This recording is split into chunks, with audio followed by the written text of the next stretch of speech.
Hi all, our notable game today keeps looking at Magnus Carlsen today in the Qatar Masters. So in round 4, what happened? Magnus Carlsen was playing with the black pieces against Jan-Krzysztof Duda. So he is 2663, a Grandmaster, 17-year-old Polish Grandmaster, who became an FM in 2008, IM in 2012, and just the next year, 2013, became a GM, and has a number of other accolades to his name, including World Under-10 Champion, European Under-14 Champion in 2012, Polish Under-18 Champion in 2012, European Rapid Champion 2014.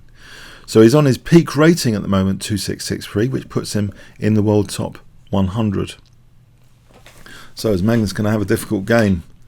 E4. Magnus chooses a fighting system, the Sicilian Defense. Remember, in these Swiss Opens, the idea is to win as many games as possible. So slightly different objectives to playing in an elite all-play-all. And it's very interesting to see that contrast of priorities. How does Magnus adapt? So you can see an adaptation here with a fighting Sicilian Defense. And we go into actually an open Sicilian and a Najdorf variation. A6, Sicilian Defense, Najdorf. Bishop e2, we have e5, knight b3, pretty standard, well-trodden stuff so far. Bishop e7, bishop g5. Now quite often here, after bishop g5, it seems bishop e6 is the most common move in my book. For example, white takes on f6, and you can see it's about controlling d5. White's trying to keep a control of d5, and there's a battle like that ensues. But here, interestingly, Magnus actually plays quite a rare move. Believe it or not, this move might seem like a simple developing move, but it's only got 3 games in line, but knight c6 compared to like over 300 with bishop e6, over 100 with knight bd7. So this is the first departure from mainstream theory. Knight c6, you might think, well, this is just the logical move, isn't it?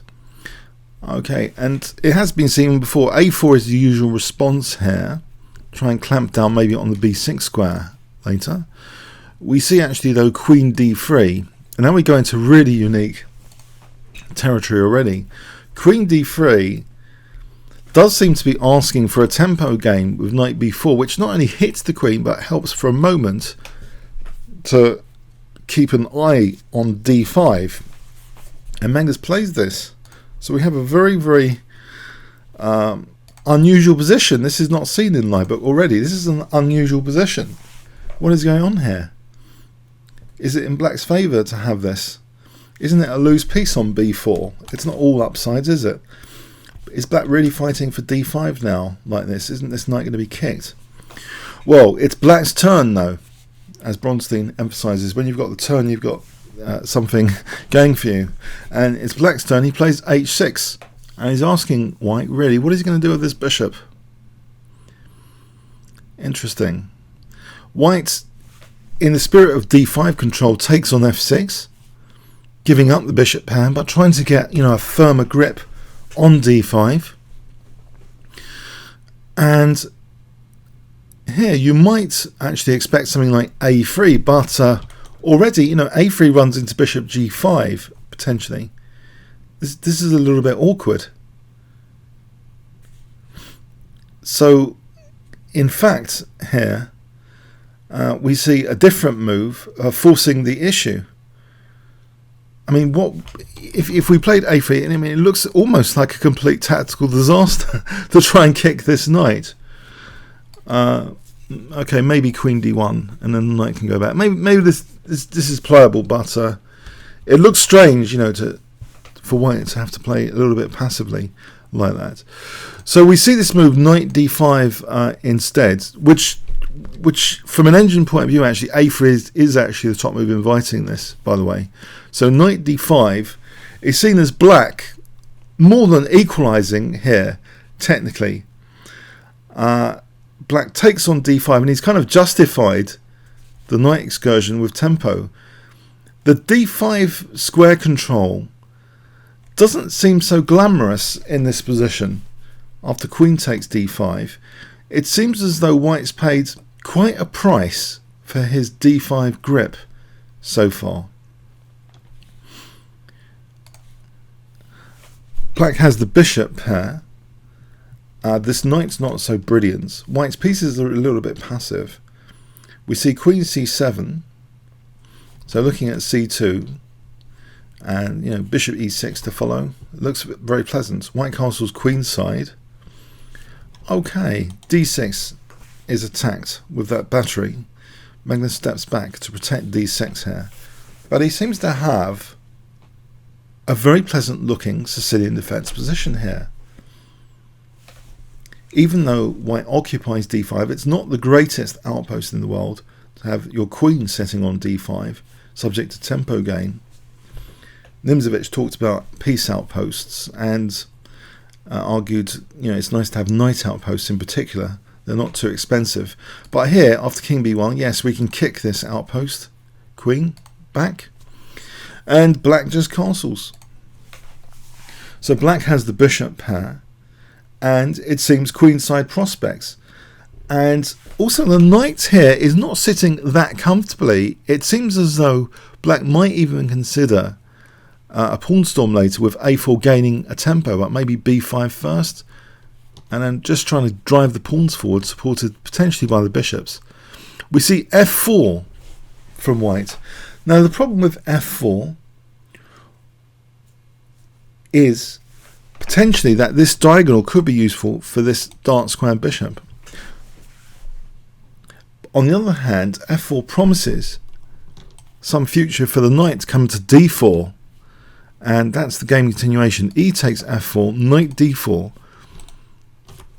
Looking at taking on e6 now. So the knight seems better placed now, more active. Bishop d7, and white's going to recollect his pawn soon. Collects his pawn with hf1. We have though bishop f6, and white has isolated his e-pawn and given this bishop a very nice diagonal, it seems. Rook takes f4. White might be threatening horrible things like rook f6. The bishop steps out of the way with tempo. And now rook ac8. And again, it just looks very pleasant for black as Sicilian defense positions go. The king looks pretty safe. Sometimes the king looks much less safe than this in quite often in Sicilian defense. But here, it seems black has done very well out of the opening. c3. Now this c3 obviously is like red to a bull. We want to try and kind of undermine this structure, and so b5 b4 looks to be a great way of undermining this structure.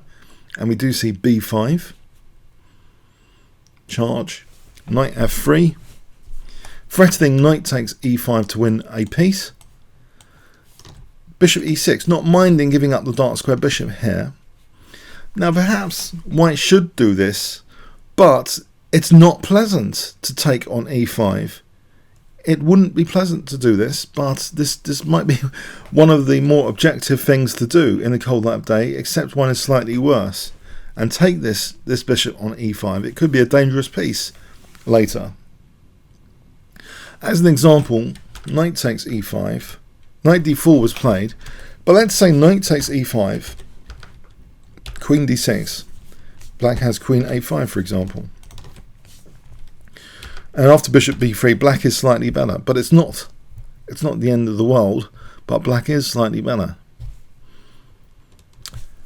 In doing this, white has made the position more simple, with both having the light square bishop, but white doesn't take that decision to snap off the dark square bishop here.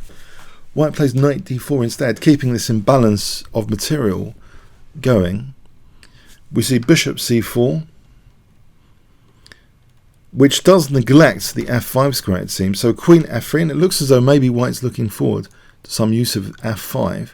But black gets in an attack now quite quickly, it seems. b4, energetically, trying to open up the lines to white's king. Pawn sacrifice, and undermining in the process the centre as well. It's not just about the attack, it's about central influence. We see c takes b4, and the dual purpose move, hitting the knight, but also putting pressure down the b file. White takes on c4, so changing the imbalance of material. But this bishop sits beautifully on e5 here. The knight goes back, so white is a pawn up, but his centre has been undermined. Very active rook. White's in a passive state here. How does black proceed? And now Magnus shows his attacking hat. And I think Mikhail Tal would be proud of this move, or Nesmetanov, or other attacking players. They'll be proud of the way Magnus now conducts the position. It looks as though black's tied up a bit. This f-file pressure is actually quite annoying, isn't it? How does black actually exert more pressure in this position? This knight, although it looks a bit passive, is holding things together, isn't it? Like glue. The b4 pawn, for example. What does black do? If I give you 5 seconds, I'll ask you to pause the video and see what you would come up with. So I'll give you 5 seconds starting from now. Black to play. What would you play?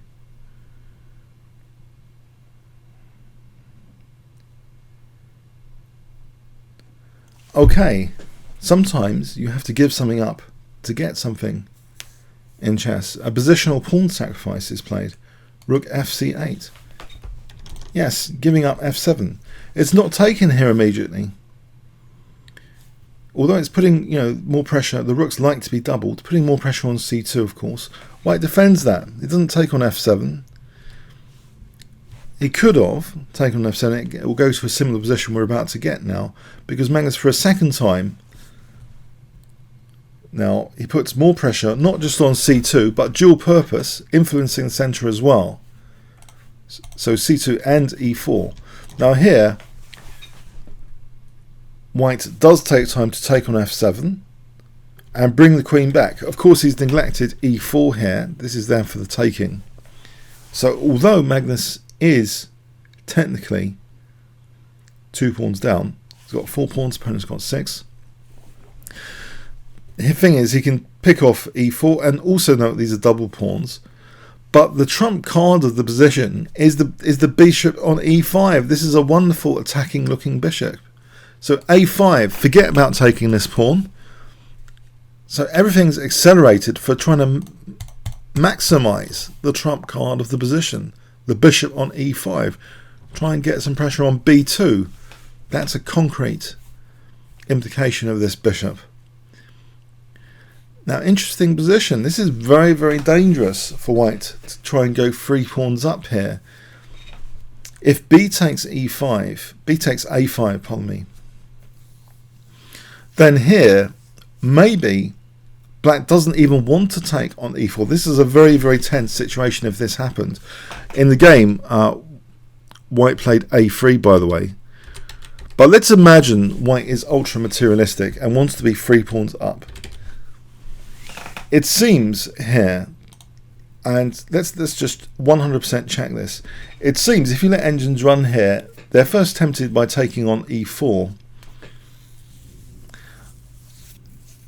right? Because black's 3 pawns down. Isn't he desperate to? Isn't black desperate to get a pawn back here? But it seems actually black might be in a position here with this b file and this beautiful bishop on e5 to afford to do something else rather than just get back some material mundanely in the form of queen a4.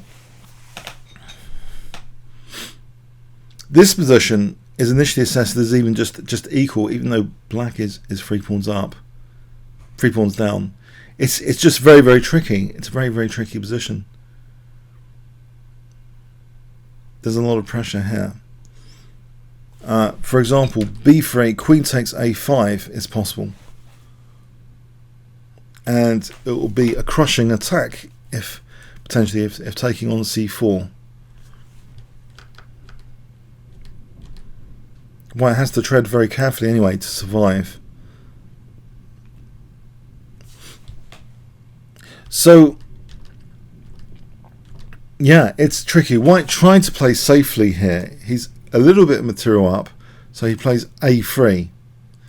But yeah, it's just a very, very tricky, tense position to be in. So a3, but it seems Magnus has got great compensation here now after a3. In any case, a takes b4. Knight takes b4. He gets one of his pawns back now. This centre's falling apart. Queen takes e4 check. So you see that Team Black is coordinated here. All the pieces are very active, aggressive and coordinated. And you see that the central control has been undermined in Black's favour. Black's pieces seem to dominate the centre. And this is no accident. You know, often the strong players are dominating the centre. So King a2. And now Black unleashes a very logical move, which I hope you can guess if I give you 5 seconds to pause the video here. So we're having an attacking masterclass session now. Black to play. What would you play in this position?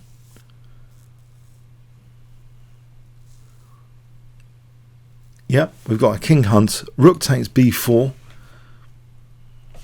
A takes b4. So the exchange and a pawn down, technically. But look at White's king. Check. Rook b8. It's very scary. More than scary. King a2. Queen takes b4. We see White playing rook c1 here. It's just a very, very difficult position. There are numerous ideas for Black. Very, very difficult position indeed. So rook c1. Now we see check. Check. And the White king cannot afford to go back to a2, by the way. You'll just get mated, for example, like this. Check. And then we see the coordination of queen and bishop here evident, covering all the squares. Mate. So yeah, White's in big trouble though, the exchange up here, because this position is not as safe as it might superficially seem. There's a nasty pin here, and if White's, I mean, what are White's choices anyway? Yeah, this pin is being forcibly created on White. So what does Black play in this position? If I give you 5 seconds, starting from now.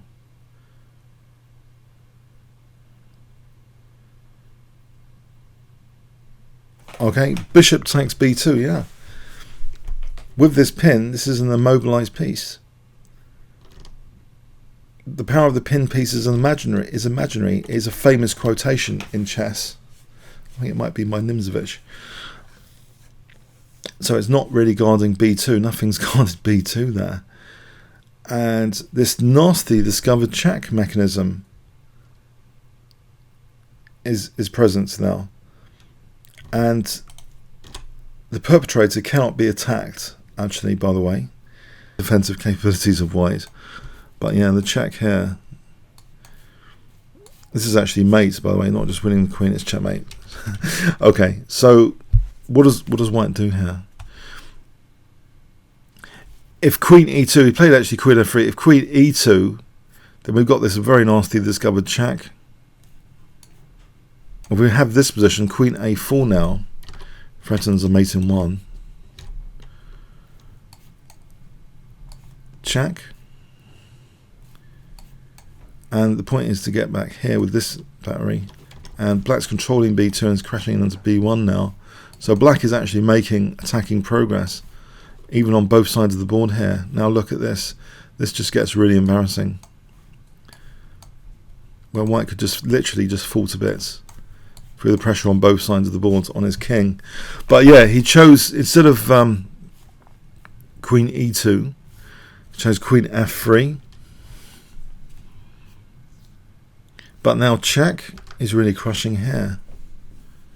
Rook d1. We've got this discovered check, which technically here is, there's a mate in 11, believe it or not, with bishop f6 check. That's how strong Black's position is. Magnus chose bishop d4, which is winning as well.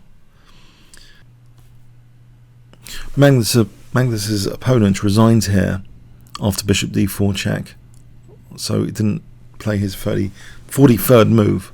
So 42, bishop d4 check, White resigned, end of game. So whatever I'm going to show you now is just technical analysis. This was the final position of the game.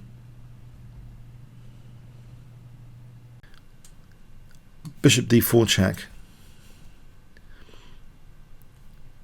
So the point being, if the king goes here, then queen a5 check is mating. Because here we have queen d5 check. It's funny, all the angles of attacking are being used here.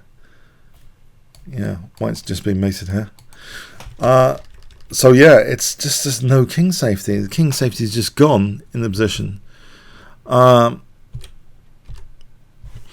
If king c1, then check here. This position, we can just win the rook and then carry on the checks. And then here queen e5, for example. White's king is just stripped bare, and it's just really unpleasant and potentially embarrassing to carry on playing in this sort of position when white's just losing material with nothing else. So yeah, bishop d4 check, and that was kind of the end of the game anyway. But for those interested in the mate in 11, it goes with bishop f6 check, actually, getting this other angle potentially. So if king c1, there's bishop g5 check. Now queen e5 threatens actually queen b2 checkmate. Pardon me, queen b2 checkmate. So king c2, we have check. And rook a2 now is a mate in 5. So black is actually threatening queen a1 checkmate. And white has to just delay things with ridiculous queen sacrifice. There's nothing much else going on here. Try and delay things. And yeah, it's just showing the white king has been completely stripped bare of protection. These variations. But yeah, but Magnus's choice is simple and strong. Just bishop d4 check here.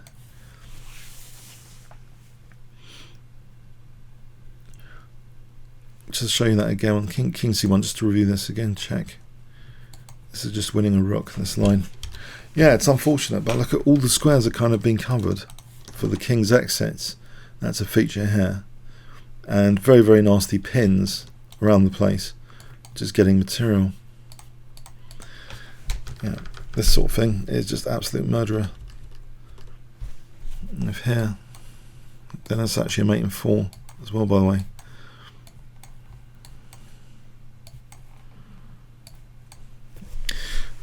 Wow. So we have an attacking example from Magnus Carlsen in the Sicilian Defense, Najdorf. It's great to see this sort of thing. You don't usually see this sort of level of excitement in the elite all-play-all tournaments. So this is a breath of fresh air, this Qatar Masters, to see the world champion in. Hope you got something from it. And it's great for the attacking player, I think, this game. What did we learn? Let's put a few things in a nutshell as far as I can recollect from the game.